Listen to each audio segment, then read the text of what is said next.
This is a lesson on glazing. This is a wonderful technique perfected by the Renaissance painters like Leonardo da Vinci and Titian, and later on in the 18th and 19th century, Turner used it in his landscapes to great effect. So what we're going to do is take a black and white painting, we'll do an underpainting, let it dry, and then we'll glaze beautiful transparent colors on top of that, creating great depth and luminosity. And so we'll take this apple here. I'll show you how to this technique with this apple, and paint this in black and white, let it dry, and this is the result once I glaze my rich colors on the yellows, reds, blues, and I'll explain all that as we go along. This is the subject I'm painting, just an apple. It's got some red stripes in it. And my palette is a mixture of titanium white and ivory black, and I have about 6 values. Now you'll note that the shadows on this black and white painting are around the middle range of the palette, and the lights are built up all the way to white. So when I glaze, I'll have some nice rich depth. The brushes I'm using are soft brushes. They're sables and they're badger hair. That's the kind of brush you want when you glaze. So I'm starting with some Viridian and ultramarine blue, and I'm painting it over the gray background. And just get it on there evenly, and you'll see this painting come to life little by little. And the paint is very thin. I dip the brush in my medium, my oil, and I wipe it off. Then I dip it into my paint and wipe that off, and then put the glaze on. So a glaze is not runny or soupy or oily. Now let's add some Payne's Gray here. We'll make this a little darker. All the colors I'm using are transparent colors. And so Payne's Gray is a blue-black, really, and it'll darken that background just right, just the way I need it to be. In fact, this video makes the background look a little bluer than it really is, but you get the idea. So brush it out nice and smoothly. I didn't really need a larger fan brush to blend with, because the badger hair is working very well for me. And so let's just keep it going, keep it smooth, and then we'll get into the yellow apple now. So I have some Indian yellow on the brush, and remember, we're keeping it very thin, and I'm just gently moving it around. I'll paint the entire apple with the Indian yellow, and then as you'll see how I'll add my shadow, and then I'll add the red. You know, it's best to paint a form, even the peach. Just paint the form of the object in black and white first, and then when you put the color on, you don't lose the form. So the old masters loved this technique for the depth and luminosity. Now here's some burnt sienna. Burnt sienna is a very transparent earth color, and it makes a nice warm shadow, because indoors we know that shadows are warm. You know, and then the halftone is the gray that's coming through my underpainting. See, we have the warm light, the yellow warm light on the apple, then the cool halftone, which is coming through from my underpainting, and then we go into the warm shadow. So nature has a way of alternating these things beautifully. So now we'll put on a little more color on the turning plane of the apple. This is raw sienna.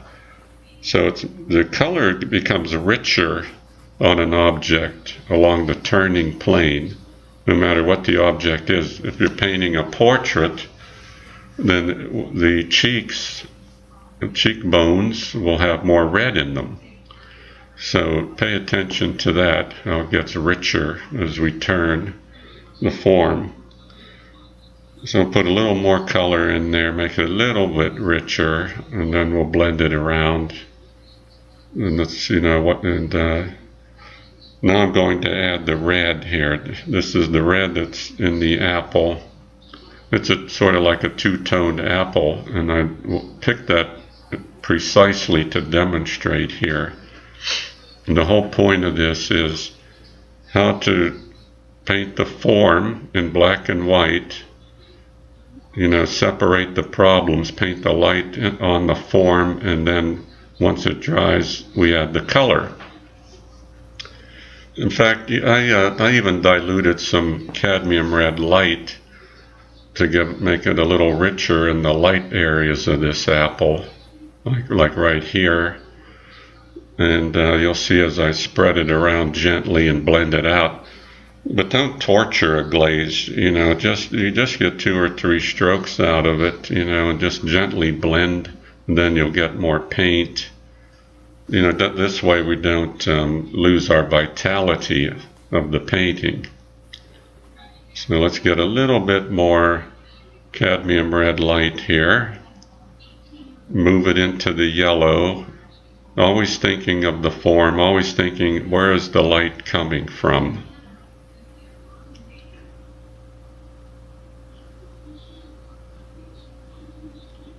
A little more red. So I use rose madder in the darker reds. Rose madder is a beautiful, delicate, transparent red.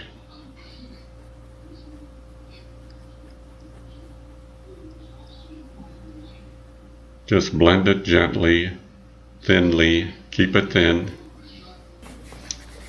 Now I'm using some golden ochre and some transparent yellow oxide. Raw sienna is also a good glazing color. These are all transparent colors. Transparent gold ochre is a beautiful color. So you notice the table was painted in the very high grays, and the lightest light was painted up to white in the underpainting. So when I glaze it, it really has a glow about it. And you'll notice as I go along, the depth, richness, and the color is just so brilliant. When you paint this way, you can understand why the old masters loved this technique.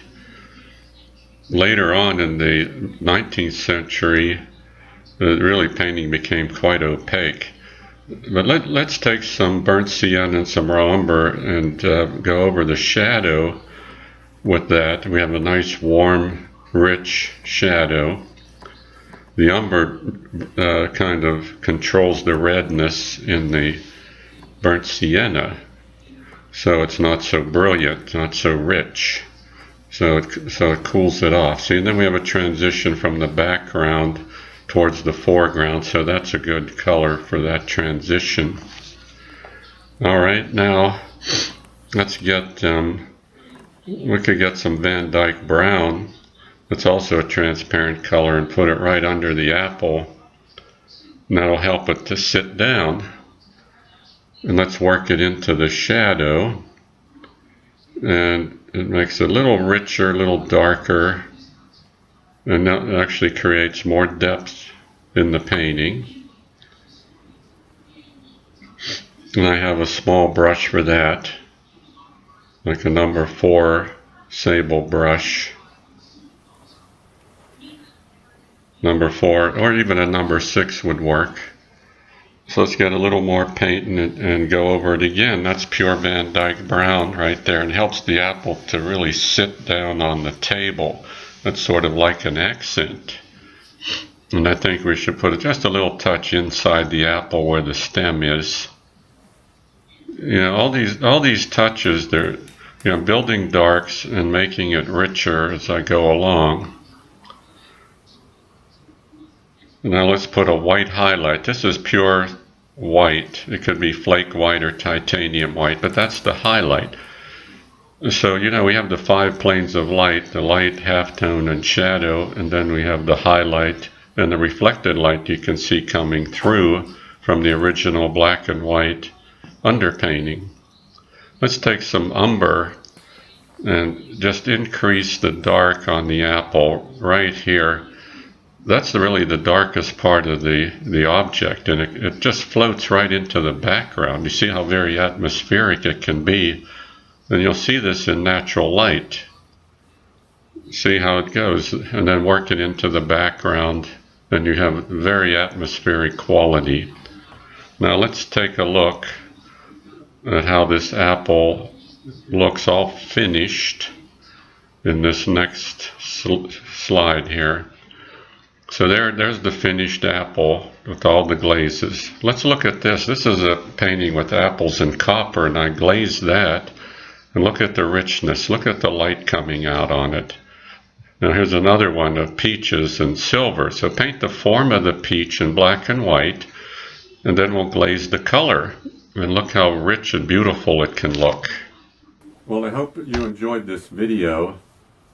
If you go to my website at jamessolkowskifineart.com, you'll see more about glazing. I have a more in-depth video which can be downloaded under my Learn to Paint store. So click on Learn to Paint and you'll see e-lessons, e-books, and video downloads, and you'll also see a lot more of my artwork. So thanks again for watching.